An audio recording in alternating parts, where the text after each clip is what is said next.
அருட்பெருஞ்சோதி அருட்பெருஞ்சோதி தனிப்பெரும் கருணை அருட்பெருஞ்சோதி.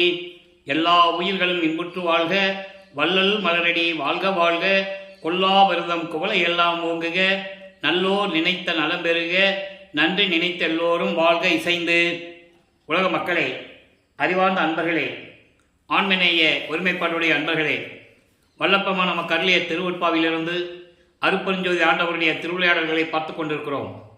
அருட்பெருஞ்சோதி ஆண்டவர் இந்த பிரபஞ்சத்தில் ஏற்கனவே ஏராளமான திருவிளையாடல்கள் செய்திருந்தாலும் கூட கலியுகத்தினுடைய கடைசி திருவிளையாடல் மிகவும் முக்கியத்துவம் வாய்ந்தது.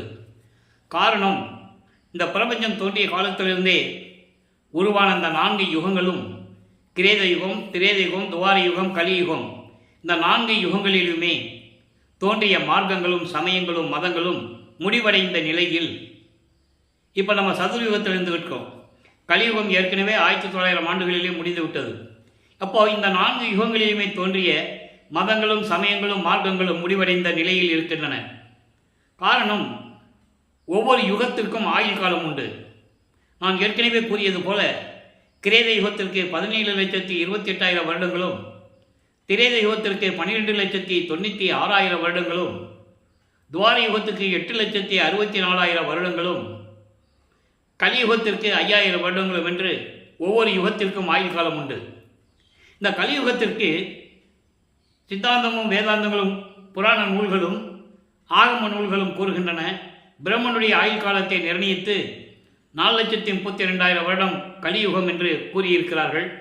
அப்படி அல்ல, கலியுகத்திற்கு 5,000 வருடங்களால் என்பதை வழக்கமானவர்கள் தெளிவாக திருவுட்பாவிலே நமக்கு அருளியிருக்கிறார்கள்.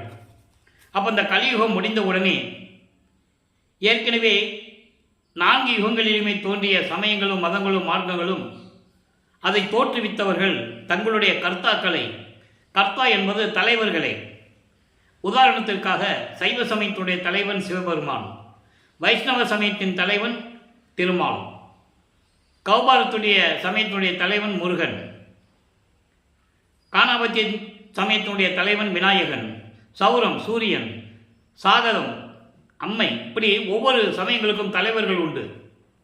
அந்த தலைவர்களை உருவகப்படுத்தி தத்துவங்களின் அடிப்படையில் உருவங்களை படைத்து அதற்கு ஏற்றபடி ஆலயங்களை அமைத்து வழிபாட்டு முறைகளை அமைத்து மக்களை வழிபட செய்து விட்டார்கள்.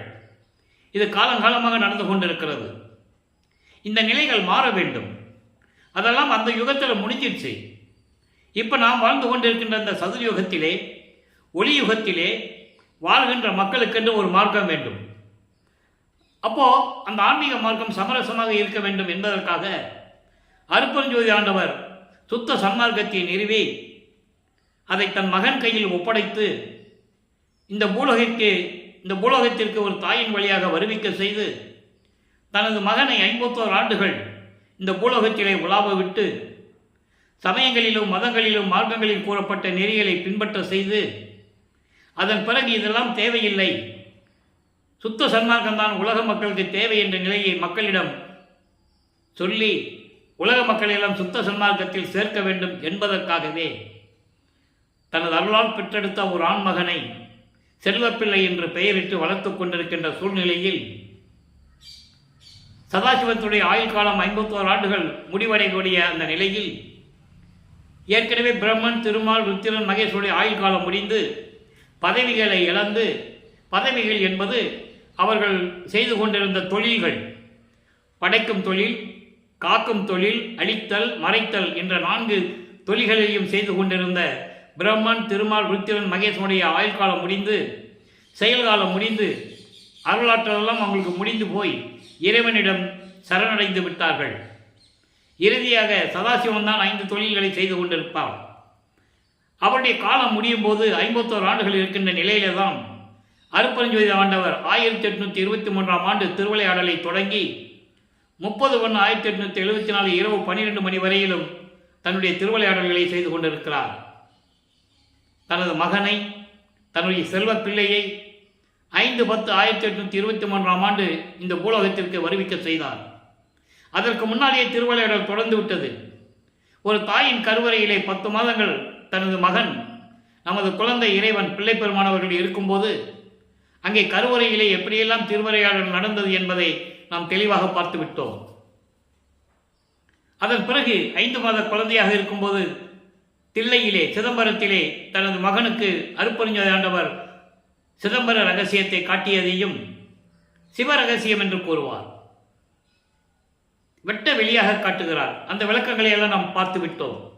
தில்லை நிலத்தடையே திரை தூக்க தரிசித்த போது வெய்வகை மேல் காட்டாதே எந்தனக்கே வெளியாய் காட்டிய மெய்வுறவா மெய்ப்பொருளே என்று கூறுவார். இது 5 மாத குழந்தைகளிலே இந்த திருவிளையாடல் நடக்கிறது. அதை பிற்காலத்திலே சுத்த சன்மார்க்கத்தை பெற்ற பிறகு மறைப்புகள் எல்லாம் நீங்கிய பிறகு வல்லப்பமானவர்கள் நமக்கு அருளி இருக்கிறார்கள். அதற்கு முன்னால் என்ன நடந்தது?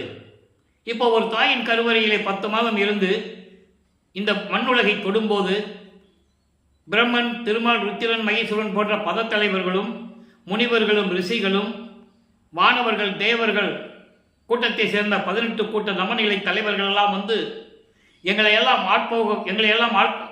ஆளப்போகும் அருள் கடலே என்று சொல்லி வாழ்த்து வரவேற்கிறார்கள். பாடல்களின் மூலமாக எல்லா விளக்கங்களையும் பார்த்துவிட்டோம்.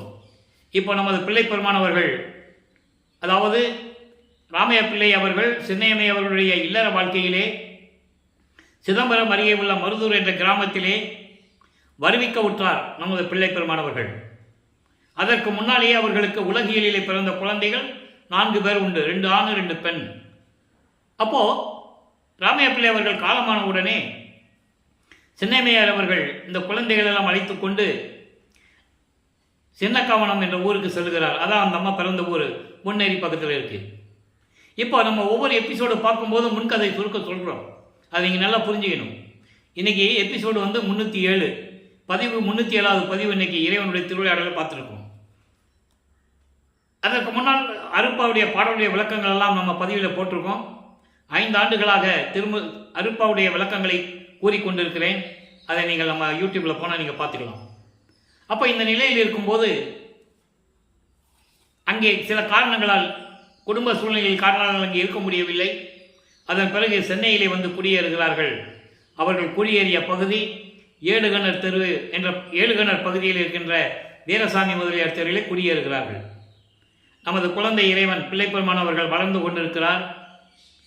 அருட்பெருஞ்சோதி ஆண்டவர் 1823ஆம் ஆண்டு தொடங்கிய திருவிளையாடல் 1874 வரைக்கும் நடக்கிறது. அப்போ இந்த 56 ஆண்டு திருவிளையாடல்களை, இந்த 56 ஆண்டுகளை 8 ஆண்டுகளாக பிரித்து தனது மகனுக்கு அருளை கொடுத்து கொண்டிருக்கிறார் என்பதை, அந்த உண்மையை, அந்த விளக்கங்களை திருவருட்பாவின் உள்ள பாடல்களின் மூலமாக நாம் பார்த்து கொண்டிருக்கிறோம். இப்போ நம்ம குழந்தை இறைவன் வளர்ந்து கொண்டிருக்கிறார். இவர் இறைவனால் வருவிக்கூட்டவர் என்று யாருக்குமே தெரியாது. உலகையில் 5வது மகன் பிறந்திருக்கான் அப்படின்னு தான் சொல்லுவாங்க. அது இயற்கை. ஆனால் நமது பிள்ளை பெருமானவர்கள் வளர்ந்து கொண்டிருந்த காலகட்டங்களில் பள்ளிக்கூடத்தில் போய் சேர்க்கணும், வயது வந்துவிட்டது. அங்கே போய் சேர்க்குறாங்க, படிக்க முடியாதுன்னு வந்துட்டார். காரணம், அங்கே இறைவனுடைய திருவிளையாடல் நடப்பதனால் நான் ஏற்கனவே கூறியிருக்கிறேன், தனது மகன் இந்த உலகியல் படிப்பை எந்த ஆசிரியரிடமும், இந்த சந்தை படிப்பை எந்த ஆசிரியரிடமும் படிக்கக்கூடாது, தனது மகன் யாரையும் குருவாக ஏற்றுக்கொள்ளக்கூடாது என்ற நிலையில் இறைவன் திருவிளையாடல் செய்து கொண்டிருக்கிறார். அதை பாடலிலே தெளிவாக நமக்கு அருளியிருப்பார்கள். அந்த விளக்கங்களை எல்லாம் பார்த்து விட்டோம். அதன் பிறகு பள்ளிக்கூடத்தில் படிக்க முடியாதுன்னு வந்துட்டா குடும்பத்தில் பிரச்சனை வரும்ல, அது இயற்கை. ஒரு பள்ளிக்கூடத்தில் ஒரு பையனை சேர்த்து படிக்க சொல்லலாம், படிக்க முடியாதுன்னு வந்துட்டா என்ன அர்த்தம்? அது அந்த நிலையில் இருக்கும்போது நமது பிள்ளை பெருமானவர்கள் அவருடைய மனநிலை எப்படி இருந்திருக்கும் என்பதை நாம் விளக்கமாக பார்த்து கொண்டிருக்கிறோம். அப்போ அவர் மனம் ஒரு தனிமையான இடத்தை நாடுகிறது. அப்போ தான் அங்கே பாரிஸ் கார்னரில் பூக்கடைன்னு ஒரு பகுதி இருக்குது. அங்கே கந்தகோட்டம்னு ஒரு முருகன் கோயில் இருக்குது. அங்கே அந்த காலத்தில் அந்த இடம் வந்து ரொம்ப அமைதியான ஒரு இடம். அங்கே போய் இருந்து கொண்டு இருக்கிறார். எல்லாரும் தூங்கி எந்திரிக்க முன்னாலே போயிடுறது, எல்லாம் தூங்கின பிறகு தான் வீட்டுக்கு வர்றது, சில நேரங்களில் அங்கேயே கூட படுத்துக்கிறது. அப்போ இங்கே இருக்கிறவங்க தேடுவாங்க, என்ன குழந்தைய காணோம், ராமலிங்கத்தை காணோம். உலகியலிலே அவர்கிட்ட பெயர் ராமலிங்கம். அதாவது மருதூர் பக்கத்தில் பின்னலூர்னு ஒரு கிராமம் இருக்குது. அங்கே ராமலிங்கேஸ்வரர் கோயில்னு ஒரு கோயில் இருக்குது. அங்கே தான் ராமைய பிள்ளை அவர்களுக்கு அதான் குலதெய்வம். அங்கே தான் அவருக்கு ராமலிங்கன்னு பேர் வச்சு மொட்டை வச்சு காது குத்தி கடுக்கான் போட்டுடுறாங்க. அந்த கடுக்கானை பின்னாளில் கடந்தது அருட்பெருஞ்சாண்டவர் என்பதை நாம் ஏற்கனவே விளக்கமாக பார்த்துருக்கிறோம். அதை வரும்போது அப்பப்போ விளக்கம் வரும்போது அதை சொல்லலாம். அப்போ இந்த நிலைகள் இந்த நிலைகள் இருக்கும்போது இப்போ நம்ம பிள்ளை பெருமானவர்கள் சைவ குலத்திலிருந்து வருவிக்கு விட்டதனாலும்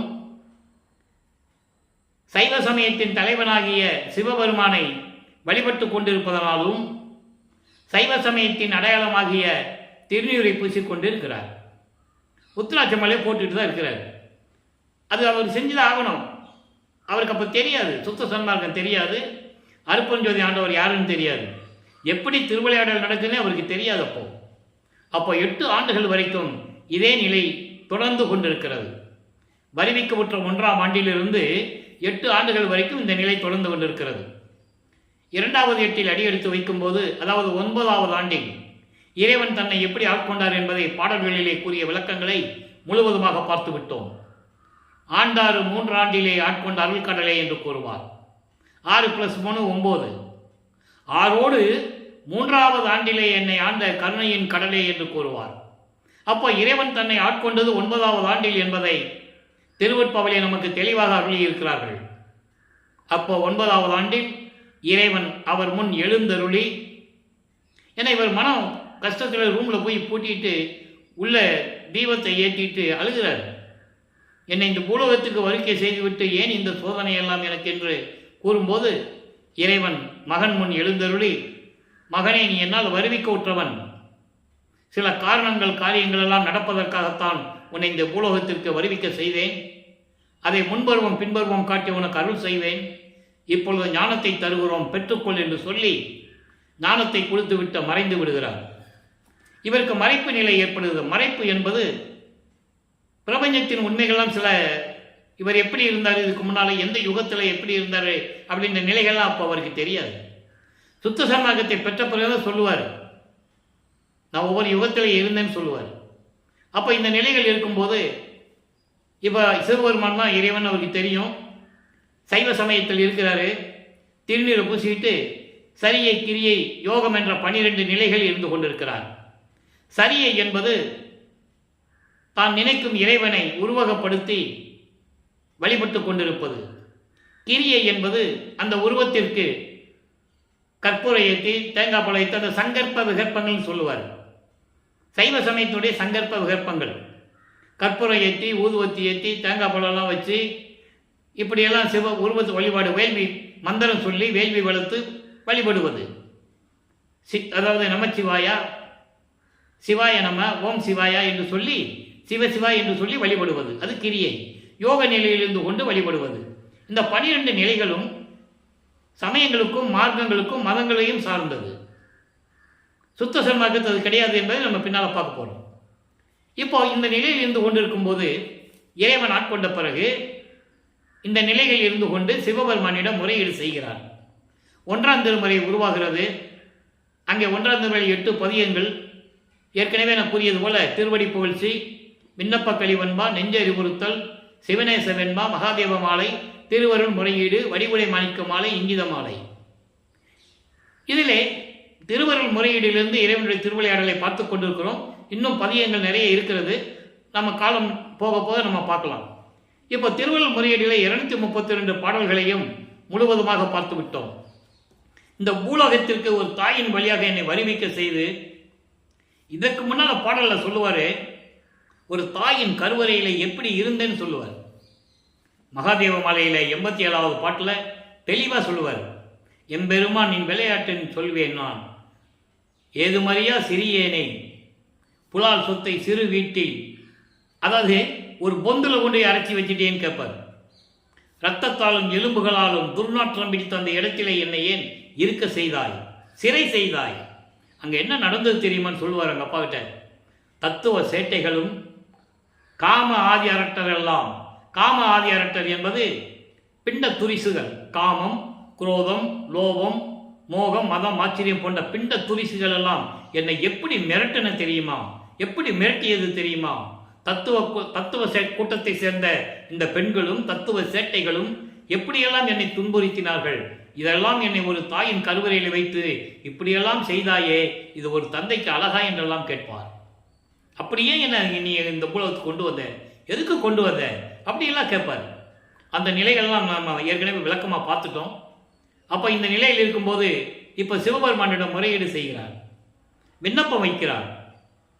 ஒரு தாயின் கருவறையிலே என்னை இருக்க வச்சு இந்த பூலோகத்துக்கு கொண்டு வந்து என்னை எவ்வளவு தூரம் நீ துன்பப்படுத்துகிற, மனசு நொந்து போயிருக்கிறேன், எனக்கு சீக்கிரம் வந்து அருளை கூடலாம் சொல்லுவார்.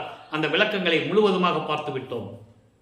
அதன் பிறகு தந்தையிடம் முறையீடு செஞ்சாச்சு, எந்த விதமான பலனும் இல்லை. தாயை பற்றி பாடுவோமே, தாயிடம் கெஞ்சுவோமே என்று சொல்லி வடிவுடை மாணிக்கமலை பற்றி பாடுகிறார். வடிவுடை மாணிக்கமலை உருவாகிறது. மொத்தம் 100 பாடல்கள். இதுவரை 90 பாடல்களுடைய விளக்கங்களை பார்த்து விட்டோம். இன்று 91வது பாடல். இப்போ நல்லா நீங்கள் கவனிக்கணும். இப்போ வல்லப்பமானவர்கள் 2வது எட்டில் இருந்து கொண்டிருக்கிறார். அதாவது 9வது ஆண்டிலிருந்து 16 ஆண்டுகளுக்குள் எப்படி இருந்தார், அந்த காலகட்டங்களில் எந்த விதமான அருளை பெற முடியாமல் எப்படியெல்லாம் துன்பப்பட்டார் என்பதை பாடலின் மூலமாக பார்த்து கொண்டிருக்கிறோம். நின்னால் எனக்கு வடிவடிமனை பற்றி பாடுகிறார். நின்னால் எனக்கு உள்ள எல்லா நலனும் நின்னை அடைந்த என்னால் உனக்கு உள்ளது என்ன கண்டாய், எம்மை ஈன்றவளே முன் நால்வருக்கு அருள் ஒற்றி எம்மான் கண் முழுமணியே மண் நாள் மறையின் முடிவே வடிவுடை மாணிக்கமே. தாயே, நான் உனது கணவனால் இந்த பூலோகத்திற்கு வருவிக்க உற்றவன். நீயும் என் தந்தை, நீயும் என் தாய் தான். அதை ஈன்ற தாயேன்னு சொல்றார். இவர் இந்த அம்மா சொன்னதும் இல்லாமல் அவர் தன்னுடைய அருளால் கொண்டு வந்திருக்க முடியாது. அதான் சொல்றாரு. அதாவது உன்னால் எனக்கு எல்லா நலனும் கிடைக்க, உன்னால் எனக்கு எல்லா அருளும் கிடைப்பதற்காக உன்னை அடைந்த என்னால், உன்னிடம் முறையீடு செய்கின்ற என்னால் உனக்கு ஒன்றும் ஆகப் போவதில்லை. நான் தான் உன்னை வேண்டிக் கொண்டிருக்கேன். என்னால் உனக்கு எந்த பலனும் இல்லை. என்னால் எந்த நிலையும் உனக்கு ஆக வேண்டிய கடமை இல்லை. அடவே தாயே, என்னை ஈன்றவளே, என் அம்மையே, வடிவுடை மாணிக்கமே, முன்னாளில் 4வருக்கு அருள் செய்த, முன்னாளில் என்பது கலியுகத்தில், 4வர் என்பது திருநாவுக்கரசு, சம்பந்தர், சுந்தரர், வாதவூரான் என்ற மாணிக்கவாசகர். இந்த 4 பேரையும் ஆட்கொண்டு அருள் செய்த திருவற்றில் இருக்கின்றானே என் தந்தை. என் தந்தை இருக்கிறார்களே, என் தந்தையின் இடது பக்கத்தில் மகிழ்ச்சியோடு இருந்து கொண்டிருக்கிறாயே, என்னை பற்றி நீ நினைத்தாயா? என்னை பற்றி உன் உள்ளத்தில் என்றைக்காவது ஒரு நாள் நினைத்தாயா? உன்னால் தான் எனக்கு அருள் கிடைக்க வேண்டும். என்னால் உனக்கு எதுவும் ஆகப்போவதில்லை. ஆனால் இருந்தாலும் நீயும் என் தாய் தானே, எனக்கு அருள வேண்டாமா? நீ மட்டும் உன் கணவனோடு இருந்து கொண்டு மகிழ்வோடு இருந்து கொண்டிருக்கிறாயே. வடிவுடை மாணிக்கமே, என் அம்மையே, விரைவில் வந்து எனக்கு அருள வேண்டும் என்று விண்ணப்பம் வைக்கிறார், முறையீடு செய்கிறார். இப்போ தந்தையிடமும் தாயிடமும் முறையீடு செய்து விட்டாயிற்று. எந்த விதமான பலனும் இல்லை. அதன் பிறகு ஞானத்தை பெற்ற பிறகு 13வது ஆண்டு, வருவிக்க விட்டு 13வது ஆண்டு, வல்லப்பமானுக்கு வயது இல்லை, அவர் பிறக்கவில்லை, வருவிக்க விட்டவர். இறைவனால் வருவிக்க விட்டவர் என்பது இறைவனுக்கு ஏதோ ஒரு காரியம் நடக்கணும்னா ஒரு குழந்தையை பூலோகத்துக்கு அனுப்புவார். அந்த நிலையில் வருவிக்க விட்டவர். சுத்த சன்மார்க்கத்தை இந்த உலக மக்களுக்கு தெரியப்படுத்த வேண்டும் என்பதற்காக அதை திருவெற்பாவிலே அருப்பெருஞ்சோதி அகவலிலே கூறுவார். ஆன்ற சன்மார்க்கம் அணிபெற என்னைத்தான் ஈன்று அமுது அளித்த நற்றாய், இனி அமுது அளித்த நீ நற்றாயன்னு சொல்லுவார். சுத்த சன்மார்க்கத்தை உலக மக்களிடம் சொல்ல வேண்டும் என்பதற்காகவும் என்னை பெற்றெடுத்து, யார் அருப்பஞ்சாட்டு சொல்றாரு அப்பா கிட்ட, என்னை பெற்றெடுத்து, உன் அருளால் பெற்றெடுத்து எனக்கு அமுது அளித்து, அமுது என்பது சுத்த சன்மார்க்கம், அருள் அமுது இப்பெல்லாம் கொடுத்து என்னை இந்த பூலகத்திற்கு கொண்டு வந்த நல்ல தாய் போன்ற உள்ளம் கொண்ட இறைவனே என்று கூறுவார். ஆக இறைவனால் வருவிக்கப்பட்டவர் என்ற நிலை தெளிவாக நமக்கு தெரிகிறது. வல்லப்பமன் அவர்கள் வருவிக்க விட்டு 202 ஆண்டுகள் முடிந்த காலகட்டத்திலும் கூட அவருடைய உண்மையான இறைநிலையையும் திருவெற்பாவில் இருக்கின்ற விளக்கங்களையும் மக்களுக்கு தெளிவாக தெரியாததனால், எடுத்து சொல்லாததனால் மக்களுக்கு தெரியவில்லை, வேறொன்றும் இல்லை. அப்போ இந்த நிலையில் இருக்கும்போது இப்போ 13வது ஆண்டு நமது குழந்தை இறைவன் அவர்கள் இருந்த இடத்திலிருந்து ஏழுகிணர் பகுதியிலிருந்து கால் வலிக்க நடந்து திருவெற்றியூர் செல்லுகிறார். அங்கு தியாகராஜ பெருமானை பற்றி பாடுகிறார். 2ஆம் திருமுறை உருவாகிறது. 2ஆம் திருமுறையில் இதுவரை 29 பதியங்களுடைய விளக்கங்களை பார்த்திருக்கிறோம். அதனுடைய ஒரு சுருக்கம். சிவபெருமானை பற்றி பாடுறாரு. அதான் எந்த விதமான பலனும் இல்லையே. உடனே அவர் மனம் இயங்குகிறது. ஒருவேளை திருமுல்லை வயலுக்கு போனால் அங்கே அருளை வாங்கிடலாமான்னு சொல்லி அங்கிருந்து திருமுல்லை வயலுக்கு நடந்தே போறார். எங்கிருந்து நம்ம திருவொற்றியூர்லேருந்து திருமுல்லை வயலுக்கு நடந்து போறார். எவ்வளோ தூரம் தெரியுமா? அப்போ அவர் கால் எப்படி வலிச்சிருக்கும், மனசு எப்படி வலிச்சிருக்கும் நினச்சி பாருங்க. இறைவனுடைய மகனும் தெரியும், வருவிக்க விட்டவன் தெரியும், வெளியே சொல்ல முடியாது. எதற்காக வருவிக்க விட்டாருன்னு அவருக்கும் தெரியாது. இந்த நிலையில் 13ஆவது ஆண்டில் அவருக்கு மனசு எப்படி இருந்திருக்கும் நினச்சி பாருங்க. அந்த நிலையில் இருக்கும்போது அங்கே போய் மாசிலாமணி மாசிலாமணி உருகி பாடுவார். அங்கே இருக்கிற சிவபெருமான் வேறு மாசிலாமணி. என்னை இந்த பூலோகத்துக்கு வருவிக்க செய்துட்டு என்னை இப்படி துன்பப்படுத்துறியே என் தந்தையே, நான் உன்னை கால் வலிக்க நடந்து வந்தா என்ன மகனே எப்படி இருக்கிற, ஏன் வந்தேன்னு ஒரு வார்த்தை கூட கேட்க மாட்டேன்ற, ஊமை மாதிரி நின்றுட்டு இருக்கியே, இதெல்லாம் உன் அருளுக்கு அழகா, ஒரு தந்தைக்கு அழகா, இது தர்மமா, இது நீதியா, அப்படியெல்லாம் கேட்பார். அந்த பாடலுடைய விளக்கங்களையெல்லாம் பார்த்து விட்டோம். மனம் உருகும். அந்த பாடலுடைய விளக்கங்கள்லாம் அப்படியே மனம் உருகும். அதன் பிறகு அங்கேயும் எந்த விதமான புரோஜனம் இல்லை. உடனே திருவள்ளித்தாயம்னு ஒரு இடத்துக்கு திருவள்ளித்தாயம் வில்லிவாக்கத்திலிருந்து ஒரு 15 கிலோமீட்டர் இருக்கும். அங்கே போகிறார். அங்கே போய் என் சிவபெருமானை பற்றி பாடுகிறார். கதை துணி கட்டிகிட்டு இருக்கேன், எனக்கு ஒரு துணியை கொடுத்துறேன், நான் கட்டிக்கிட்டு நிற்கிறேன். இந்த உலகம் உன்னை பழிக்குமே, அந்த பழி சொல்லும் அந்த இழிச்சொல்லும் உனக்கு வரக்கூடாது என்பதற்காகத்தான் நான் துன்பப்படுகிறேன். என் தந்தையே, எனக்கு விரைவில் வந்து எனக்கு அருள வேண்டும் என்று கூறுவார். அந்த நிலைகளெல்லாம் பார்த்து விட்டோம். இப்போ 30வது பதிகத்திலே நெஞ்சுறுத்த நேரிசை என்ற பதிகத்திலே 5வது பாடலுடைய விளக்கங்களை பார்க்க போகிறோம். நெஞ்சுறுத்த நேரிசை என்பது மனதிடம் சொல்லுவது. இப்போ வல்லப்பமானவர்கள் 16வது ஆண்டில் இருந்து கொண்டிருக்கிறார். நல்லா புரிஞ்சுக்கணும் நீங்கள். 16வது ஆண்டு என்பது ஒரு ஆண்மகனுடைய மனம் எப்படி அலைப்பாயும் என்பதை இந்த பாடலின் மூலமாக தெளிவாக நாம் அறிந்து கொள்ளலாம். மனம் ஒரு நிலையில் இல்லை, அந்த மனதை சாந்தப்படுத்துகிறார். அது எப்படி பாடல்களிலே இருக்குது என்பதை பார்க்க போகிறோம். ஆழமுண்ட மிடற்று ஆரமுதை மனதிடம் சொல்லுகிறார், உள்ளத்திடம் சொல்லுகிறார். மனமே அலைப்பாயாதே, தாவி தாவி செல்லாதே, ஒரு நிலையில் இரு. நம்ம எப்படிப்பட்ட இறைவன்கிட்ட இருக்கிறோம், நீ இருன்னு சொல்லி சொல்றார். ஆழம் உண்ட மிடற்று ஆரமுதை அற்புதத்தை கல்லால் நிழல் அமர் கற்பகத்தை சொல்லார்ந்த விண்மணியை என் உயிரை மெய்ப்பொருளை ஒற்றியில் என் கண்மணியை நெஞ்சே கருது. உள்ளமே, திருவொற்றியில் இருக்கின்ற இறைவனை மனதில் நினைத்து வணங்குவாயாக. எப்படிப்பட்ட இறைவன் தெரியுமா? ஒரு காலத்தில் கொடிய விஷத்தை உண்டு. எப்படி பால்கடலை கடையும் போது, அதாவது அரக்கர்கள் தேவர்களை துன்புறுத்துகிறார்கள். அரக்கர்களிலிருந்து தேவர்களை காப்பாற்ற வேண்டும், அதற்கு அமுதம் சாப்பிடணும் அவங்களுக்கு. அப்போ பாற்கடலை ஒரு பாம்பை மத்தாக வைத்து கடைகிறார்கள். அந்த பாம்பே ஒரு அரக்கன் தான். அமுதம் வருகிறது, அந்த அமுதத்திலே தன்னுடைய விஷத்தை கக்குகிறது. எல்லாமே திகைச்சு போய் நிற்கும்போது சிவபெருமான் வந்து அதை எடுத்து சாப்பிட்டு கழுத்தில் நிறுத்திக்கிறார். அதான் இங்கே சொல்றாரு, ஆழம் உண்ட மிடற்று ஆரமுதை.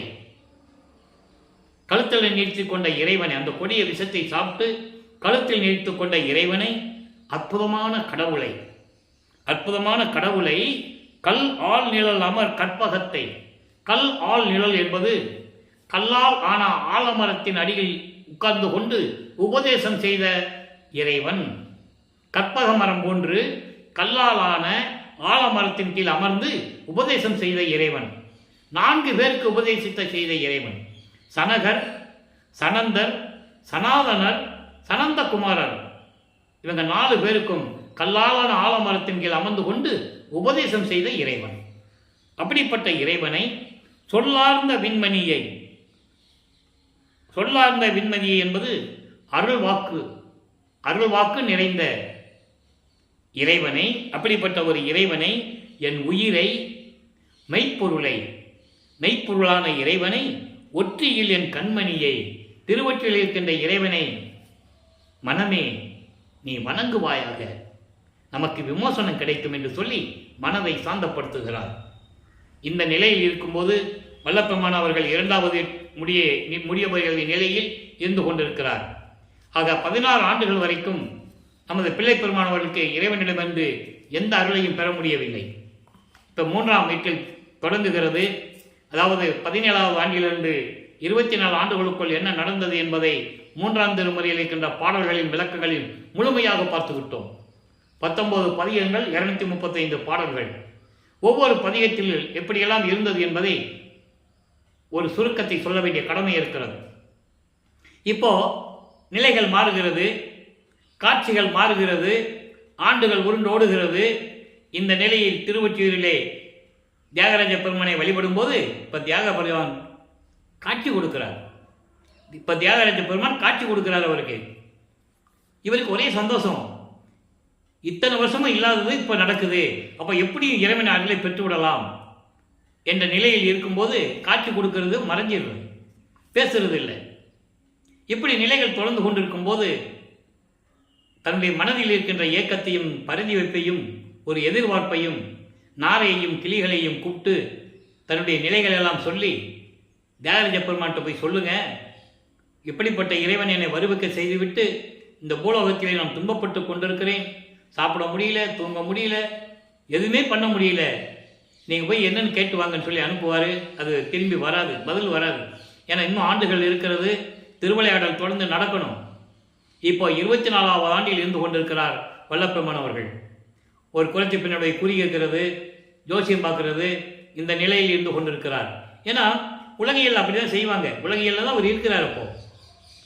அப்போ 19வது பதிகத்திலே சிவபெருமான் இவரை பார்த்து எப்படி தெருவழியாக ஓடுறாரு, இவர் ஓட்டத்தை பிடிக்க முடியலன்னு எப்படி சொல்கிறாரு, அங்கே இருக்கிறவங்க இவர்கிட்ட எப்படி கேள்வி கேட்குறாங்க, இவர் எப்படி பதில் சொல்கிறாருன்ற நிலைகளெல்லாம் பார்த்து விட்டோம். கேட்பாங்கல்ல, 1847ஆம் ஆண்டு இது நடக்குது திருவொற்றியூரில். இப்போ வல்லப்பெருமானவர்கள் வருவிக்க விட்டு 24 ஆண்டுகள் ஆகுது.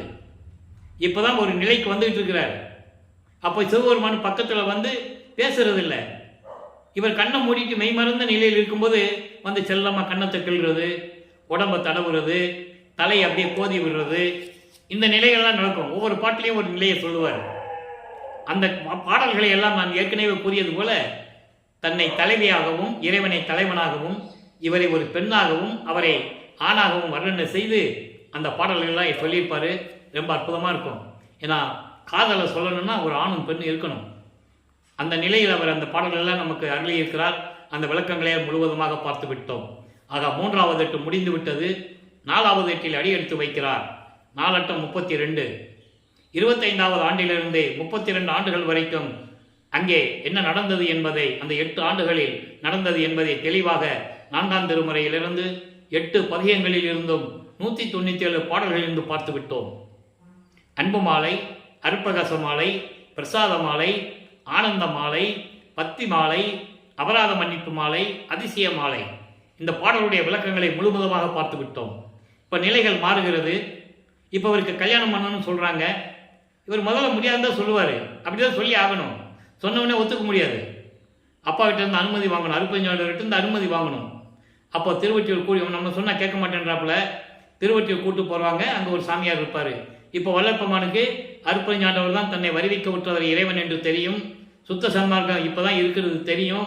இந்த நிலைகள் இருக்கும்போது இந்த திருவிளையாடலை முடிக்கணும்.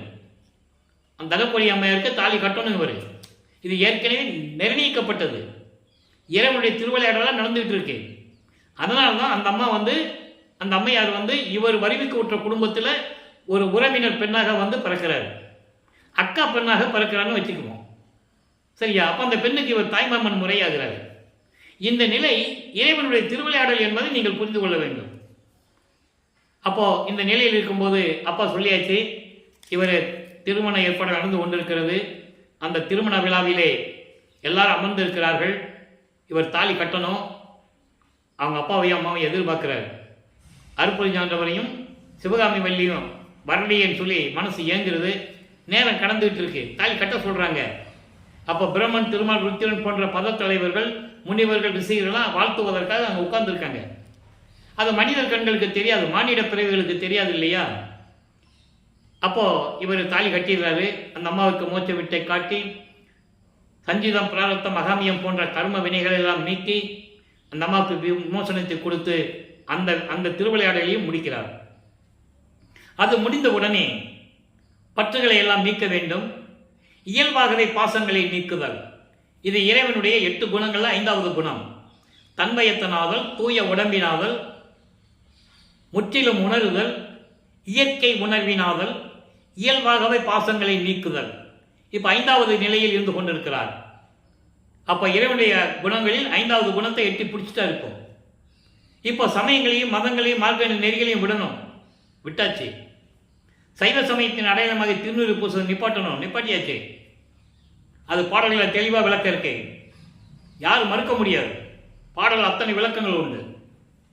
ஏன் விண்ணப்பத்திலே சொல்லுவார், சுத்த சன்மார்க்கத்தை பெற்ற பிறகு எல்லாமுடைய அருப்பெருஞ்சோதி அற்புத கடவுளே, இது தொடங்கி எக்காலத்தும் சுத்த சன்மார்க்கத்தின் முக்கிய தடைகளாகிய தடைகள், ஒரு இடத்துல எதிரிகள்னு கூட சொல்லுவார், தடைகளாகிய இந்த சமய மத மார்க்கங்களின் சங்கற்ப விகற்பங்களும், வர்ணம் ஆசிரமம் போன்ற உலகாச்சார சங்கற்ப விகற்பங்களும் எங்கள் மனதில் பற்றாவண்ணம் அருள் செய்தல் வேண்டும்.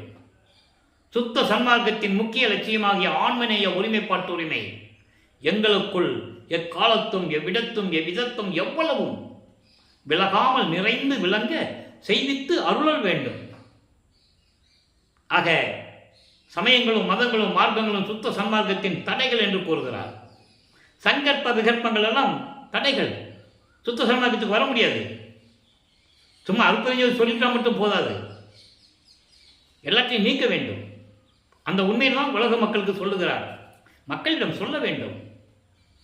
இருப்பதும் இல்லாமல் இருக்கிறதும் அவங்களுடைய சுதந்திரம். பழப்பமணி சொல்றாரு, நீ சொல்றதை சொல்லிடணும். ஏற்கிறதும் ஏற்றுக்கிறதும் அவங்களுடைய இஷ்டம். ஏற்றுக்கிட்டா சுத்த சன்மார்க்கத்தில் வந்து அவங்களுக்கு மரணமில்லா பெருவாழ்வு, நோயற்ற வாழ்வு. நல்லா புரிஞ்சுக்கணும். நீங்கள் இந்த விளக்கத்தை நம்ம பின்னால் பார்க்க போகிறோம். இப்போ என்ன நடந்தது, இப்போ இந்த நிலையில் இருக்கும்போது எல்லாத்தையும் விடணும்ல, அதனால தான் இந்த விளக்கத்தை சொல்ல வேண்டியிருக்கு. எல்லாத்தையும் விட்டாச்சு. இப்போ இறைவன் வரணும். முக்காடு போட்டாச்சு, வெள்ளையாடை போட்டாச்சு, எல்லாம் உட்காந்தாச்சு. இனிமேல் எங்கேயும் போக போகிறதில்ல. திருவொற்றியூர், திருமுல்லைவாயில், திருவள்ளித்தாயெல்லாம் போக போகிறதில்லன்னு சொல்லி வீட்டிலேயே இருந்துக்கிட்டு ரூமை பூட்டி கதவை பூட்டி தாப்பா போட்டார். வந்தால் கதவை திறந்து வரட்டும். கதவை திறந்து உள்ளே வந்துச்சுன்னா திரும்பி வெளியே விடக்கூடாது. ரெட்டை தாப்பா போட்டு பூட்டிடணுன்னாலும் சொல்லுவார். ரெடியாக இருக்கிறாரு. உள்ளே வந்துடுச்சுன்னா பூட்டிடணும், உன்னை விடக்கூடாது. போதும் தான் சாமி, 32 வருஷம் நம்ம பட்டது போதும், இனிமேல் அவரை விடக்கூடாதுன்னு சொல்லி முடிவெடுத்துருவார். இது இறைவனுக்கு தெரிந்துவிடும். அருப்பஞ்சாண்டவருக்கு தெரிஞ்சிருச்சு. மகனுடைய கோபம் நியாயமானது என்று சொல்லி மின்னுலகத்திலிருந்து பூலோகத்திற்கு தெருவழியாக கால் வலிக்க எப்படி நடந்து வந்தார் என்பதை தெளிவாக பாடலிலே, அருட்பிரகாச மாலையிலே 100 பாடல்களிலும் நாம் பார்த்துவிட்டோம். என்ன சொல்வார் தெரியுமா? என் தந்தை தெருவழியாக கால் வலிக்க நடந்து வந்து கதவை திறந்து ஒரு கால் உள்ள வச்சு ஒரு கால் வெளியே வச்சு, அதெல்லாம் சொன்னேன். கதவு வீட்டுக்குள்ளே போக மாட்டார், அருப்பஞ்சாண்டவர் போக மாட்டார். போனாலும் இவர் பூட்டிக்குவார். அது தெரியும் அவருக்கு. ஏன்னா இன்னும் 19 வருஷம் பாக்கி இருக்கு. இப்போ 32வது ஆண்டு தான் நடந்துகிட்டு இருக்கு. 51 வருஷத்துல 32 போச்சுன்னா நீ 19 வருஷம் பாக்கி இருக்கு. அப்போ இந்த நிலையில் இருக்கும்போது மகனிடம் வந்து ஒரு கால் உள்ள வச்சு ஒரு கால் வெளியே வச்சு மகனை அழைத்து எப்படியெல்லாம் அருளை கொடுத்தார் என்பதை அருட்பிரகாச மாலையிலிருந்தும் பிரசாத மாலையிலே, மகனை இனிமேல் உனக்கு திருநூறு தேவையில்லை அப்படின்னு சொல்லி ஒவ்வொரு பூ கொடுப்பார். எல்லாமே திருநூறு வாங்குவாங்க, இவருக்கு திருநூறு கொடுக்க மாட்டார். இனிமேல் இது உனக்கு தேவையில்லை என்று சொல்லி ஒவ்வொரு பூ கொடுக்கறது எப்படி, அதுக்கு ஒவ்வொரு பாடலுக்கும் எப்படி பொருள், பிரசாத மாலையிலே ஏம சக்தி வாங்குறது எப்படி, எல்லா நிலைகளையும் பார்த்து விட்டோம். இப்போ இங்கே இருக்கும்போதே, சென்னையில் இருக்கும்போதே வெள்ளாடை அணிந்த பிறகு ரூமுக்குள்ளே வந்து அவங்க அப்பா வந்து எப்படியெல்லாம் அருளை கொடுத்தாருன்ற விளக்கத்தையெல்லாம் பார்த்துட்டோம். ஏம சித்தி கொடுத்தாச்சு, தத்துவங்களை எப்படி கடக்கணும்னு சொல்லியாச்சு, இந்த தத்துவ சித்திகளெல்லாம் எப்படி வெற்றி அடையணும், தத்துவ வெற்றின்னு சொல்லுவார். எல்லாவற்றையும் எப்படி போகணும், சரியக்கிரிய யோகத்தில் கடந்தாச்சு, எல்லா விளக்கங்களையும் கொடுத்துருவார். இப்போ சாகா கல்வியை கற்றுக்கணும், சுத்த சன்மார்க்கத்தை வாங்கணும். அதுக்காக தத்துவங்களை கடந்து செல்லுகிறார். இப்போ வல்லப்பமானவர்கள் எல்லாவற்றையும் சமய நெறிகளையும் மத நெறிகளையும் மார்க்க நெறிகளை விட்டுவிட்டு 33வது ஆண்டில் முதல் முறையாக சுத்த சமஞான வெளிக்கு பறந்து சென்று கொண்டிருக்கிறார். அங்கே அண்டங்களை கடந்து வெளிகளை கடந்து பரவெளி, பரம்பரவெளி, பராபரவெளி, பெருவெளி, பெருசுகவெளி, இப்படி வெளிகளெல்லாம் கடந்து அங்கே சத்தியஞான சபைக்கு சென்று கொண்டிருக்கிறார். அதான் சுத்த சிவஞான வெளியில் இருக்கின்ற இடம். அங்கே போனால் தேவர்களும் முனிவர்கள்லாம் வெளியே நின்று காத்துக்கிட்டு இருக்காங்க. சத்தியஞானக்குள்ளே போக முடியாது, படிக்கு கீழே தான் நிற்கணும். கொலையும் புள்ளையும் தவிர்த்ததுனா உள்ளே போக முடியும். அந்த பாடலுடைய விளக்கங்களை நாம் தெளிவாக பார்த்து விட்டோம். தந்தை மகனை வரவேற்கிறார். மகனே, உனக்காக தான் காத்து கொண்டிருக்கிறேன். இந்த ஆடைகளை எல்லாம் களைந்துவிட்டு புனித நீராடி புத்தாடை அணிந்து பட்டாடை அணிந்து அணிகலன்களாம் அணிந்து மங்கள கோலத்துடன் வந்து அமர்வாயாக. உனக்கு மணிமுடி சூட்ட வேண்டும், பொற்காப்பு அணிய வேண்டும் என்று கூறுகிறார். அதை பாடலில் கூறப்பட்ட விளக்கங்களை எல்லாம் பார்த்து விட்டோம். தந்தையின் கட்டளைப்படி வந்து அமர்கிறார். மணிமுடி சூட்டி பொற்காப்பு அணிந்து, மகனே சுத்த சன்மார்க்கத்தை பெற்றுக்கொள் என்று சுத்த சன்மார்க்கத்தை கொடுக்கிறார். மகன் பெற்றுக்கொள்ளுகிறார். இனிமேல் இது உன் மார்க்கம் மகனே என்று கூறும்போதுதான் வல்லப்பமானவர்கள் பாடலிலே கூறியிருப்பார்கள், இது என் மார்க்கம் என்று கூறுவார். சாகா கலையை எப்படி கற்றுக் கொடுத்தார் என்பதை பாடலின் மூலமாக பார்த்து விட்டோம். அந்த சாகா கலையை கற்றுக் கொடுக்கும் போது தேவர்களும் பதத்தலைவர்களும் முனிவர்களும் ரிஷிகளும் எப்படியெல்லாம் ஏக்கத்துடனும் பரிதாபத்துடனும் சத்தியஞான சபைக்கு வெளியே நின்று கொண்டிருந்தார்கள் என்பதை பாடலுடைய விளக்கங்களின் மூலமாக நாம் தெளிவாக பார்த்து விட்டோம். இப்போ சுத்த சன்மார்க்கத்தை வாங்கியாச்சு, சாகா கல்வியை கற்றுக்கிட்டாச்சு. இப்போ பூலோகத்துக்கு திரும்பி வரணும். ஏன்னா இன்னும் ஆண்டுகள் இருக்கிறது. இப்போ 5வது எட்டில் இருந்து கொண்டிருக்கிறார். 33வது ஆண்டிலிருந்து 40 ஆண்டுகளுக்குள் என்ன நடந்தது என்பதை நாம் தெளிவாக பார்த்து விட்டோம். இப்போ வல்லப்பமானவர்கள் 6வது எட்டில் இருந்து கொண்டிருக்கிறார். அதாவது 41வது ஆண்டிலிருந்து 48 ஆண்டுகளுக்குள் என்ன நடந்தது என்பதை இப்போ நம்ம லைவாக பார்த்துட்டு இருக்கோம். இப்போ வரும்போது நேராக சிதம்பரத்திலேயே எழுந்தருளுகிறார். சிதம்பரத்துக்கு மாட்டு வண்டியில் போகலை. இது ஏன் அடிக்கடி நான் சொல்கிறேன்னா, மனம் வலிக்குது. அப்படிப்பட்ட ஒரு இறைவனை நடந்து போனார், மாட்டு வண்டியில் போனார், இப்படியெல்லாம் சொல்லுவாங்க. இப்படியெல்லாம் இல்லை. அது உலகில் பல விளக்கங்கள் இருக்கலாம். செவிவெளி வந்த செய்திகள் எவ்வளவோ இருக்கும். நம்ம அந்த விளக்கத்துக்குள்ளே போக வேண்டாம்.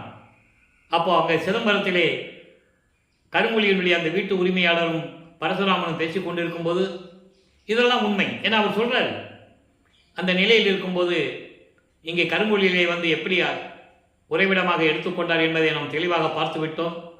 இப்போ கருமொழியை விட்டு வெளியே வரணும். 9 ஆண்டுகள் அங்கே இருந்தாச்சு. அங்கே இருக்கும்போது தந்தையும் மகனும் எப்படி உரையாடி எப்படியெல்லாம் நிகழ்வுகள் நடந்தன என்பதை பாடலின் மூலமாக பார்த்து விட்டோம். அதன் பிறகு தான் இருந்த அந்த இடத்திற்கு ஒரு பெயர் வர வேண்டும். அதனால் தண்ணீரால் விளக்கரித்த இல்லம் என்ற ஒரு பெயரை ஏற்படுத்திவிட்டு, அதுவும் இறைவனுடைய திருவிளையாடல் தான். அந்த அம்மா செம்பில் எண்ணெய்க்கு பதிலாக தண்ணி வச்சிடுறாங்க, என்னன்னு நினைச்சு, அவ்வளோதான். இவருக்கு தெரியும், அந்த அம்மா வைக்கும்போது அவருக்கு தண்ணி இருக்குது தெரியும். இறைவனுக்கு தெரியாதா? அவர் ஊத்துனாதான் விளக்கு எரியணுமா? உடம்பே ஒளி உடம்பு, இறைவன் எல்லா அருளையும் பெற்றவர். அது வெளிக்காட்ட முடியாது அவரால். அப்போ மறுநாள் அந்த அம்மா வந்து கேட்கும்போது இவர் சொல்லியிருக்கணும். அந்த அம்மா கேட்டிருப்பாங்கல்ல, சாமி நான் மன்னிச்சுக்கணும், தண்ணிக்கு அதாவது எண்ணெய்க்கு பதிலாக தண்ணி வச்சுட்டு போயிட்டேன், எப்படி விளக்கு எரிஞ்சதுன்னு கேட்குறாங்க. இவர் இறைவன் அருளால் எரிந்ததம்மா, இந்த இடத்துக்கு அந்த பெயர் வரட்டுமே, தண்ணீரால் விளக்கரித்த எல்லாம் என்று பெயர் ஏற்பட்டது இறைவனால் என்று சொல்லுகிறார். அப்போ அந்த நிலையெல்லாம் முடிந்த பிறகு இப்போ ஜீவகாருண்ய ஒழுக்கத்தை உலக மக்களுக்கு சொல்ல வேண்டும். அப்போ ஜீவகாருண்ய ஒழுக்கத்தை சொல்ல வேண்டும் என்றால் ஒரு தர்மசாலை வேண்டும். பசி, பிணி, தாகம், இச்சை, எளிமை, பயம், கொலை, 7 பிரிவுகளாக ஜீவகாருண்ய ஒழுக்கம் உண்டு.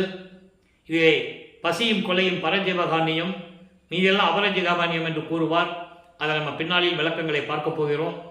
இப்போ ஏற்கனவே பேசியபடி பார்வதி ஒரு மக்களிடம் ஏற்கனவே பேசியபடி அந்த இடத்தை தானமாக பெற்றுக்கொண்டு அவர்கள் அன்பளிப்பாக கொடுக்கிறார்கள். அதை பெற்றுக்கொண்டு அங்கே 23/5/1867 ஆண்டு தர்மசாலையை நிறுவி, ஒரே நாளிலே தர்மசாலையை நிறுவி அன்றே அணைய அடுப்பை மூட்டி உணவை சமைத்து பசியோடு இருக்கிறவர்களுக்கு பசியை போக்கிக் கொண்டிருக்கிறார். நம்மளெல்லாம் படைத்து காத்து கொண்டிருக்கின்ற அருப்பெருஞ்சோதி ஆண்டவராகிய நமது பிள்ளை பெருமான் அவர்கள். இந்த நிலை தொடர்ந்து கொண்டிருக்கும் போது 1869 நீதிமன்றத்திலே வழக்கு பதிவு செய்யப்பட்டது. ஆறுமுக நாவலார் என்ற ஒரு புலவரினுடைய தலைமையில் முத்துசாமி ஐயர் என்ற ஒரு வழக்கறிஞரின் மூலமாக அங்கே வழக்கு தொடரப்பட்டது. நீதிபதி பிரிட்டிஷ்காரரு. அங்கே விவாதம் நடக்கிறது. அங்கே நமது பிள்ளை பெருமாள்கள் திடீரென்று எழுந்தருளுகிறார். திடீர்னு தான் போவார், அங்கே தேடுவாங்க. ஏன்னா வாதியிடம் வழக்கை விசாரணை செய்து கொண்டிருக்கும் போது பிரதிவாதியை தேடுவார்கள். அப்போ நம்ம பிள்ளை பெருமான் அங்கே இல்லை. இந்த விசாரணை வாதியிடம் விசாரணை முடிஞ்ச உடனே பிரதிவாதி எங்கே என்று நீதிபதி கேட்கும்போது நீதிமன்ற ஊழியர் கூப்பிடுவாங்க. 3 தடவை கூப்பிடுவாங்க. இப்போதும் அந்த வழக்கம் உண்டு. ராமலிங்க பிள்ளை கூப்பிடும்போது எழுந்தருளுகிறார். எல்லாமே ஆச்சரியமாக பார்க்குறாங்க. அவங்களுக்கு தெரியாது இவர் ஒரு சாமியார், ஏதோ சில சித்து வேலைகளை காட்டிகிட்டு இருக்கிறாரு, எங்கேயும் போய் படிக்கல, இவர் எப்படி திருவருட்பாவை இலக்கண பிழை இல்லாமல் எழுதியிருக்க முடியும். இப்படிதான் வாதம் நடக்குதுங்க. நீதிபதி கேட்கிறார், இவர் காட்சி கொடுக்கிறார், நீதிபதிக்கு காட்சி கொடுக்கிறார். அதான் உண்மை. அப்படிதான் நடந்திருக்கணும். அப்போ அவர் கேட்பார், நீதிபதி கேட்டிருப்பார், எப்படி நீங்கள் பாடல்களை இயற்றினீர்கள் என்று கேட்கும்போது உங்களை படிக்காதவர்கள் என்று சொல்லுகிறார்கள், சாதிகளையும் மதங்களையும் சமயங்களையும் சாடுகிறீர்கள் என்று சொல்லுகிறார்கள், எப்படி பாடல்களை இயற்றியிருக்கிறீர்கள் என்று கேட்கும்போது பிள்ளை பெருமான் அவர்கள் கூறுகிறார், இறைவனால் அருளப்பட்டது, இறைவன் சொன்னால் நான் எழுதினேன், ஒரே வரியில் சொல்லிடுறார். அப்போ நீதிபதி உணர்கிறார். அப்போ சொல்றாரு, திருவருட்பாவை மறுப்பாய் என்று அறிவிக்க முடியாது, இது மக்களுக்கு ஏற்றது என்று சொல்லி தீர்ப்பளிக்கிறார். உன்னதமான தீர்ப்பை நமது பிள்ளை பெருமாள் பெற்றுக்கொண்டு தர்மசாலைக்கு வருகிறார். தர்மசாலைக்கு வருகிறார், நடந்தெல்லாம் வரமாட்டார், நினைச்சாலே இங்கே இருக்க போகிறார், அவ்வளோதான். அங்கே உட்கார்ந்து கொண்டு உத்தரஞான சிதம்பரம் மாலை எப்படி உருவாச்சு, நடராஜபதி மாலையும் சர்க்குரிமானி மாலையும் சமாதி வற்புறுத்தெல்லாம் எப்படி விளக்கமாக சொன்னார் என்ற நிலைகளெல்லாம் பார்த்து விட்டோம். இப்போ 117வது பதிகம் ஞான மருந்து என்ற பதிகத்திலே 24வது பாடலுடைய விளக்கத்தை பார்க்க போகிறோம். நான் ஏற்கனவே கூறியது போல வரிகள் சின்னதாக இருக்கும், விளக்கங்கள் பெருசாக இருக்கும். நமக்கு தான் நேரம் பத்தலை. அற்புத ஜோதி மருந்து, எல்லாம் ஆகி என்றாகி அமர்ந்த மருந்து, கற்பதம் தந்த மருந்து, எங்கும் தானே தானாகி தனித்த மருந்து. அற்புத ஜோதி மருந்து என்பது ஆதிய மந்தமில்லாமல் சுயமாக தோன்றிய இறைவன் அருப்பெருஞ்சோதி ஆண்டவர். மருந்து என்பது அருப்பெருஞ்சோதி ஆண்டவர். எல்லாம் ஆகி என்றாகி அமர்ந்த மருந்து, எல்லா பிரபஞ்சத்திலையும் ஒளி வீசிக்கொண்டு சுத்த சிவஞான வெளியிலே விளங்கி கொண்டிருக்கின்ற இறைவன். விளங்கி கொண்டிருக்கின்ற இறைவன் சுத்த சிவஞான வெளியில் இருந்து கொண்டிருக்கின்ற இறைவன். அதுதான் கடவுள் நிலையடைந்த அம்மையமாத நிலை. ஞானத்தில் ஞானம், ஞான சரியிலிருந்து மரணமில்லா பெருவாழ்வு தொடங்குகிறது. 12 மார்க்கங்கள் என்பது சமயங்களையும் மதங்களையும் மார்க்கங்களையும் சார்ந்தது. சரிய கிரிய யோகம் என்ற 12 நிலைகளில் அதை சின்னம்பிடி என்ற பதிகத்திலே ஏற்கனவே அந்த பாடலை கூறியிருப்பார்கள். நம்ம அடிக்கடி அது கூறுவதுண்டு, சொல்லிதான் ஆகணும். பன்மார்க்கம் கடந்தேன் என்று சின்னம்பிடி, 12 மேல் நின்று சின்னம்பிடி, சுத்த சன்மார்க்க மார்க்கம் என்று சின்னம்பிடின்னு சொல்லுவார். சத்தியம் சொல்லுகின்றோம் சின்னம்பிடி என்றாலும் சொல்லுவார். ஆக 12 மேல் என்பது 13வது நிலை. அது அகவல்ல சொல்லுவார், திரையோ தசநிலை என்று சொல்லுவார். 13வது நிலை என்பது ஞான சரியை, 14 ஞான கிரியை, 15 ஞானத்தில் யோகம், 16 ஞானத்தில் ஞானம்.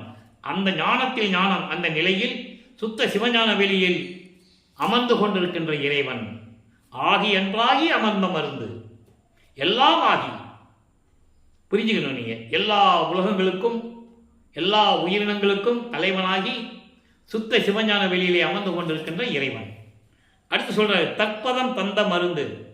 தற்பதம் என்பது தன்னுடைய தகுதியை, தன்னுடைய அருளாற்றலை எனக்கு தந்த இறைவன். அதான் தற்பதம் தந்த மருந்து.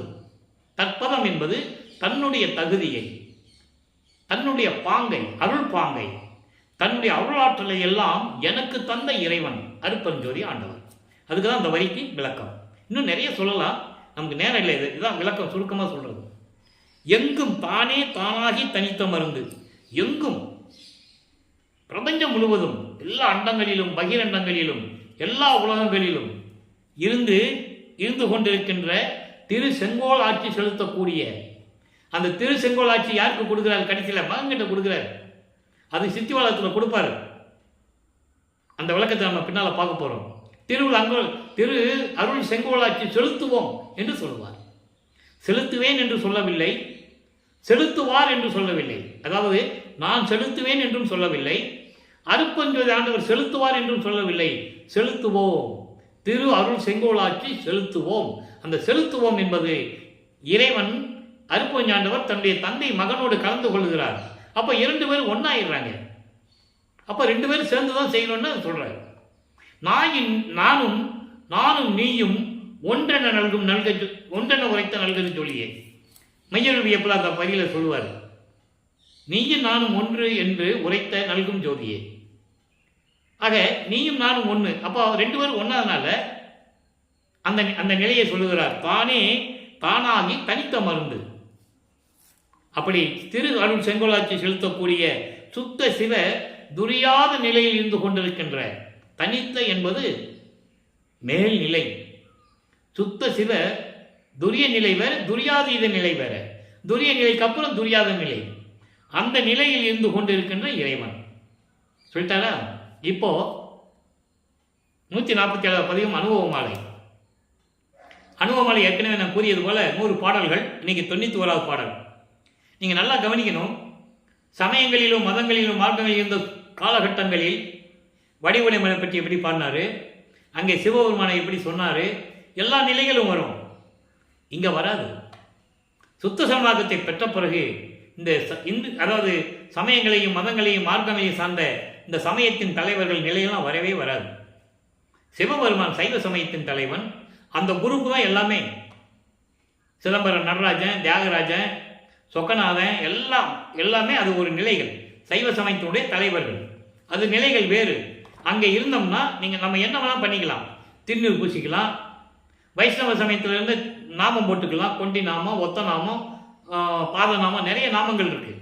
அதை போட்டுக்கலாம். எப்படி வேணால் பேரை வச்சு கூப்பிட்டுக்கலாம். அது அவங்களுடைய சுதந்திரம், அவங்களுடைய நம்பிக்கை. இன்னும் நம்பிக்கிட்டு இருக்காங்க. பிரம்மன் தான் இன்னும் உலகத்தை படைச்சிட்டு இருக்காங்க, நம்பிக்கிட்டு இருக்காங்க. அது இல்லைன்னு வல்லப்பமன் சொல்றாரு. இப்போ 5 தொழில்களை அவர் தான் படைத்துக் கொண்டிருக்கிறார்.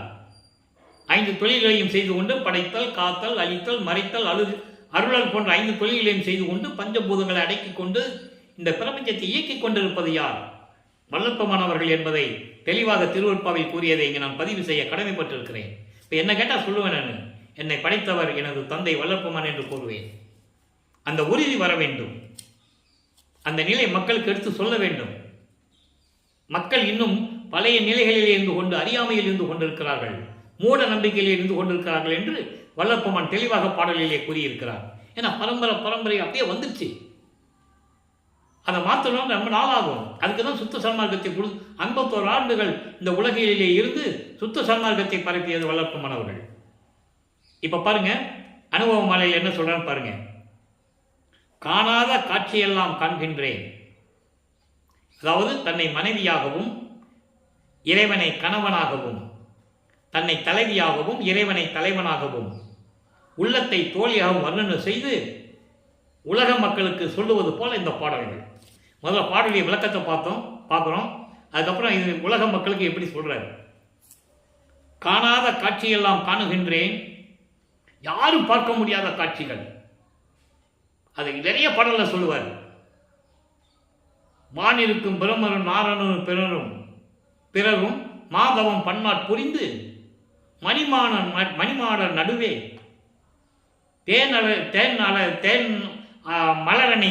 தேன் மலரணியில் திருவடியை சேர்த்து அருளுகை என செப்பி வரிந்திடவும். ஏன்னா அவங்கெல்லாம் தவம் இருக்கிறாங்க. இறைவனுடைய நிலையை பார்ப்பதற்கு, இறைவனுடைய நடனத்தை பார்ப்பதற்கு, இறைவனுடைய திருவிளையாடல்களை பார்ப்பதற்கு தவம் இருக்கிறாங்க. பிரம்மன், திருமால், ருத்திரன் போன்ற எல்லாருமே கடைசியில் என்ன சொல்றாங்க, உங்க பாதத்தையாவது இந்த இருக்கையில் கொண்டு வைங்க. ஒரு இருக்கையை புத்தம் புது மலர்களால் அலங்கரித்து உங்க திருவடியாவது இதில் கொண்டு வைங்களே, நாங்கள் பார்த்துக்கிறோம் என செப்பி வரிந்திடவும் நான் இருக்கும் குடிசையிலே உவந்து நுழைந்து நல்கியதுடன் அருளமுதம் நல்கியதுடன் அப்படிலாம் சொல்லுவார் இந்த பாடல்ல. ஊன் இருக்கும் குடிசையில் உவந்து நுழைந்தனையே அப்படின்லாம் சொல்லுவார். அதன் பாடலுடைய விளக்கங்கள் ரொம்ப அருமையாக இருக்கும். ஏன்னா அதான் சொல்கிறீங்க, காணாத காட்சியெல்லாம் கண்டேன், காணாத காட்சியெல்லாம் காண்கின்றேன், பொதுவில் கருணை நடம்புரிகின்ற கணவரை உட்கலந்தேன். பொதுவில் சத்தியஞான சபையில், அங்கே அந்த சத்தியஞான சபை, அந்த சத்தியஞான சபை தான் இங்கே மக்களுக்காக கொண்டு வந்து கட்டினது வள்ளல் பெருமானவர்கள். அந்த விளக்கத்தை நம்ம பின்னால் பார்ப்போம். பொதுவில் கருணை நடம்புரிகின்ற கணவரை உட்கலந்தேன், அவர்கள் உள்ளத்தில் நான் கலந்து கொண்டேன். கணவர் என்பது அருட்பெருஞ்சோதி ஆண்டவர். கோணாத மேல்நிலை மேல் இன்ப அனுபவத்தில் குறையாத வாழ்வடைந்தேன். நான் காணாத காட்சிகளெல்லாம் கண்டேன், அங்கே சத்தியஞான சபையிலே இருக்கின்ற இறைவனுடைய உள்ளத்திலே கலந்து கொண்டேன். அதனால் கோணாத என்பது எந்த விதமான தடைகள் இல்லாது, என்ன தடைகள் இல்லாது, என்ன குற்றங்கள் இல்லாது, துன்பம் இல்லாமல், துயரங்கள் இல்லாமல், குற்றம் இல்லாமல், தடைகள் இல்லாமல், எது வேணால் நீங்கள் இந்த கோணாத வார்த்தைக்கு நீங்கள் விளக்கம் எடுத்துக்கலாம். ஆனால் தடைகள் என்பது தான் சரியாக இருக்கும். சமயங்கள், மதங்கள், மார்க்கங்கள் என்ற தடைகள் இல்லாத, அந்த தடைகள் இல்லாத மேல்நிலை மேல் இன்ப அனுபவத்தில், இன்ப அனுபவம் என்பது பெரிய சிவ அனுபவத்தில், பெரிய சிவ அனுபவத்தில் குறையாத வாழ்வடைந்தேன். பரிபூரணமான வாழ்வு பெற்றேன், மரணமில்லா பெருவாழ்வு பெற்று சுத்த சன்மார்க்கத்தை பெற்றேன். அதான் பெரிய சிவ அனுபவம் என்று சொல்லுவார். அதை பாடலிலே சொல்லுவார். அனுபவ மாலையிலே 95வது பாடல் நம்ம பின்னால் பார்க்க போகிறோம். பெரிய அனுபவத்தால் சுத்த சன்மார்க்கம் பெற்றேன், இரவாமை உற்றேன் கான் தோழி என்று கூறுவார். அதை இங்கே சொல்றாரு. அப்படி பெரிய இன்ப அனுபவத்தில், பெரிய சிவ அனுபவத்தில் குறையாத வாழ்வடைந்தேன். தாழ்வு அனைத்தும் தவிர்ந்தேன். தாழ்வு, கீழ்நிலைகள் எல்லாத்தையும் நான் விட்டுவிட்டேன். இறைவன் நிலையில் இருந்து கொண்டிருக்கிறேன், மேல்நிலையில். அதான் மேல்நிலை மேல் இருக்கின்ற பெரிய சிவ அனுபவத்தில் இருந்து கொண்டிருக்கிறேன் சொல்லிட்டு சொல்றாரு. நாளும்னா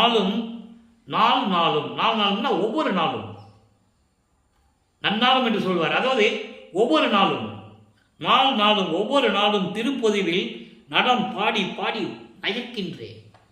ஒவ்வொரு நாளும் சத்தியஞான சபையில் இருந்து கொண்டு, இங்கே இருக்க மாட்டாரு, இங்கே இல்லாதவங்க தான் அவங்க சொல்லுவாங்க. உலகில் இருக்கிறவங்க ராமலிங்கம் எங்கப்பான்னு கேட்டால், சாமி எங்கப்பா ராமலிங்கம் காணோம், எங்கே போனாலும் யாருக்கு தெரியும், அவர் எங்கே போனாலும் யாருக்குமே தெரியாது, போன 6 மாதம் கழிச்சு வருவார், 3 மாதம் கழிச்சு வருவார், இப்படி தான் சொன்னாங்க. இன்னும் சொல்லிட்டு இருக்காங்க. அதான் வேதனையான விஷயம். அவர் என்ன சொல்கிறாரு, நான் அங்கே இருக்கிறேன்னு சொல்கிறாரு. தேவைப்படும் போது தான் இங்கே வருவார், மித்த நேரத்தில் அங்கே தான் இருப்பார். அதான் சொல்கிறாரு, நாளும் திருப்பொதுவில் நடம் பாடி பாடி நயக்கின்றேன். சத்தியஞான சபையிலே ஒவ்வொரு நாளும் இறைவனை பற்றி பாடி ஆடி நான் விரும்பி நடித்துக் கொண்டிருக்கிறேன், விரும்புகின்றேன். நற்றவரும் வியக்கின்றபடியே, நற்றவரும் என்பது தேவர்கள், முனிவர்கள், ரிஷிகள், தவம் இருக்கின்றவர்கள் எல்லாம் வியக்கிறார்கள். வியக்கின்றபடியே அவர் என்னை பார்த்து வியக்கின்றார்கள். இதை ஒரு பாடலிலே சொல்லுவார். ஒவ்வொரு பாடலுக்கும் ஒரு விளக்கம் உண்டு அன்பர்களே. இப்போ அந்த வியக்கின்றபடியே என்று சொல்லுகிறார்களா, அதுக்கு ஒரு பாடல் உண்டு. 7 உலக அவத்தை விட்டு நீங்கினேன் மேல்நிலை, ஊழிதோறும் ஊழி உயிர் தழைத்து ஓங்கினன். ஆலியானும் அயனும், ஆலியான்னா பார்க்கடலில் பள்ளி கொண்டிருக்கிறானே திருமாலும் பிரம்மனும் அதிசயக்க, வாலி மன்றோமும் அருப்பெருஞ்சோதி நின் மன்னருடைய என்று கூறுவார். எவ்வளவு அற்புதமாக இருக்கும் தெரியுமா அந்த பாடல்கள் எல்லாம். பிரம்மனும் திருமல் என்னை பார்த்து அதிசயமாக பார்க்கிறார்கள். ஏனென்றால் நான் பிரம்மனால் படைக்கப்பட்டவன் அல்ல, திருமலால் காக்கப்படுகின்றவன் அல்ல. நான் என் தந்தையால் அருளாற்றலால் உருவாக்கப்பட்ட ஆன்மகன். நீயே என் தந்தை அருளுடையாய் என்னை நேர்ந்து பெற்ற தாயே என்று கூறுவார். வருவித்த கருணை வள்ளல் என்று கூறுவார். அதான் இங்கே சொல்றாரு, எல்லாரும் வியக்கின்றபடி மானாகம் பொன்னாகம் ஆக வரம் பெற்றேன். என் தந்தை ஒரு தாயின் வழியாக, ஒரு தாயின் கருவறையிலே இருக்க வைத்து அதன் பின் இந்த உலகிற்கு வருவிக்க செய்தாரே, அப்போ எனக்கு ஏற்பட்ட மனித உடம்பு இருக்கிறதே, எலும்புகளால் ஊனாகம் என்று சொல்வார். ஊன் தேகம், எலும்புகளாலும் நரம்புகளாலும் சதைகளாலும் சூழப்பட்டு எடுத்த இந்த மானிட பிறவி இருக்கிறது. இந்த உடம்பு பொன் தேகமாக வரம் பெற்றேன். முத்தேகத்தை கொடுத்தது சொல்றார். சுத்த தேகம், புராண தேகம், ஞானதேகம். இந்த முத்தேகத்தையும் இந்த உடம்பு ஆகுமாறி நான் வரம் பெற்றேன். என் தந்தையிடமிருந்து வரம் பெற்றேன். வள்ளல் அருள் நோக்கு அடைந்தேன். எப்பவும் இறைவனுடைய அருள் பார்வையிலே நான் இருந்து கொண்டிருக்கிறேன். அருள் பார்வையிலே நான் இருந்து கொண்டிருக்கிறேன். கண்டாய் என் தோழி, தோழி இதெல்லாம் நீ தெரிஞ்சுக்கோ. அப்போ இதை அப்படியே கன்வெர்ட் பண்ணணும் உலக மக்களுக்கு.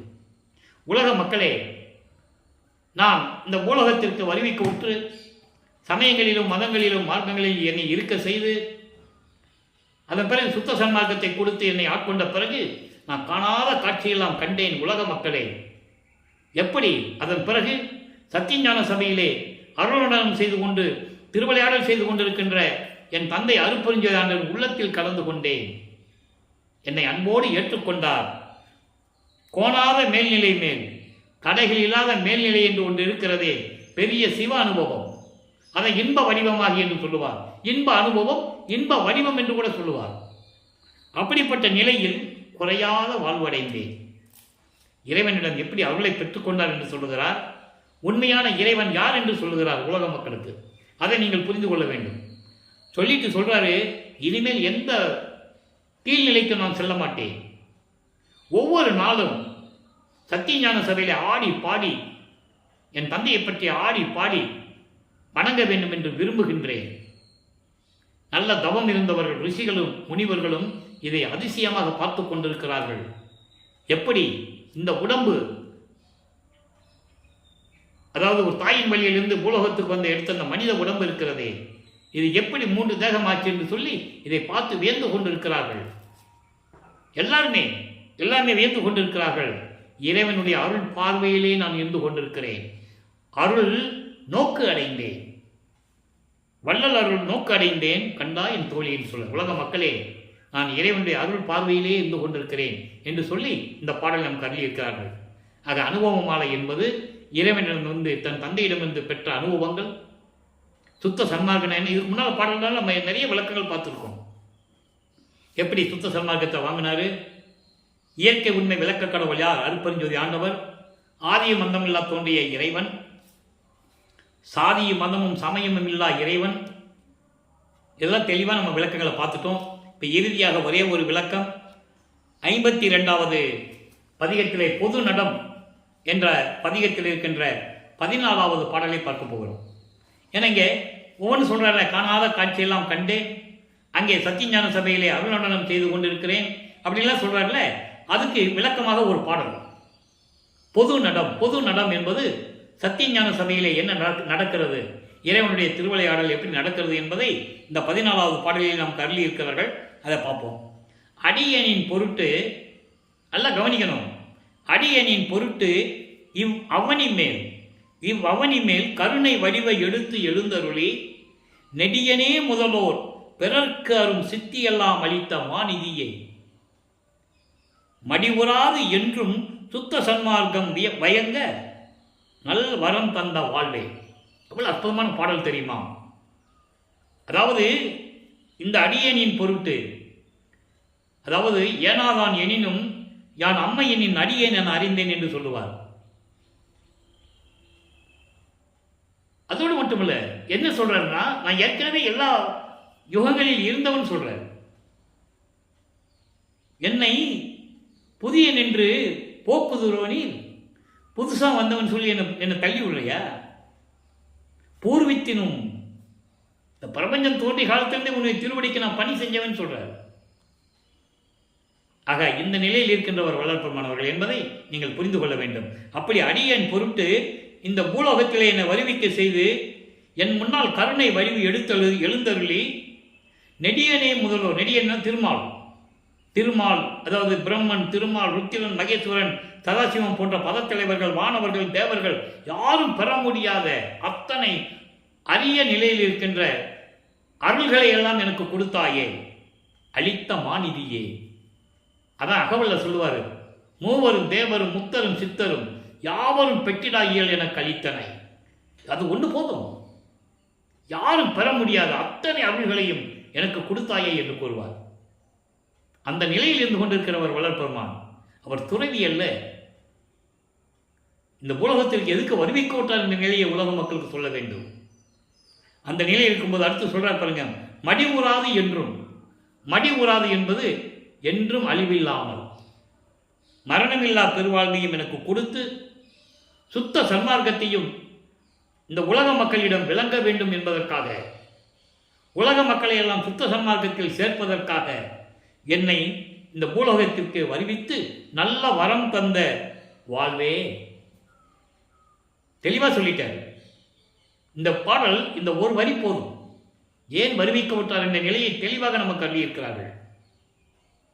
அகத்தை கருத்து புறத்தை வெளுத்திருந்த உலக அனைவரையும் சகத்தை திருத்தி சன்மார்க்கத்தை அடைவித்திட, அவன் இங்க சொல்றாரு, சுத்த சன்மார்க்கம் வயங்க, உலக மக்களை எல்லாம் சுத்த சன்மார்க்கத்தில் சேர்த்து சுத்த சன்மார்க்கம் விளங்க வேண்டும். சுத்த சன்மார்க்கம் என்ன என்று உலக மக்களுக்கு தெரிய வேண்டும். இதற்காகவே என்னை வருவிக்க செய்து நல்ல வரம் தந்த வாழ்வே என் தந்தையே அருப்பெருஞ்சோதியே என்று கூறுகிறார். ஆக அன்பர்களே, இன்று பார்த்த திருவிளையாடலுடைய பதிவு உங்களுக்கு விளங்கி இருக்கும் என்று நான் கருதுகிறேன். நீங்களாம் சுத்த சன்மார்க்கத்தில் இணைந்து கொலையும் புலையும் தவிர்த்து, அதாவது மாமிச உணவுகளை எடுக்காமல் சைவ உணவுகளை உட்கொண்டு இறைவன் ஒருவனே என்ற நிலையில் ஜோதி வடிவில் இருக்கின்ற இறைவனை அருப்பெருஞ்சோதி அருப்பெருஞ்சோதி தனிப்பெருங்கண்ணை அருப்பெருஞ்சோதி என்ற மகாமந்திரம் சொல்லி இறைவனுடைய அருளையும் செல்வங்களையெல்லாம் பெற்று இந்த வையகத்திலே நீங்கள் வாழ்வாங்கு வாழ வேண்டும், நோயற்ற வாழ்வில் வாழ வேண்டும். இறைவனுடைய தயவோடையும் கருணையோடையும் கூறி இந்த வள்ளலார் ஊழியன் விடைபெறுகிறேன். மீண்டும் நாளை சந்திப்போம். நன்றி, வணக்கம். அருட்பெருஞ்சோதி அருட்பெருஞ்சோதி தனிப்பெரும் கருணை அருட்பெருஞ்சோதி. நாளையும் இறைவனுடைய திருவிளையாடல் தொடரும். கண்டு மகிழ்ந்து இறைவனுடைய திருவருளை பெற்றுக்கொள்ள வேண்டும்.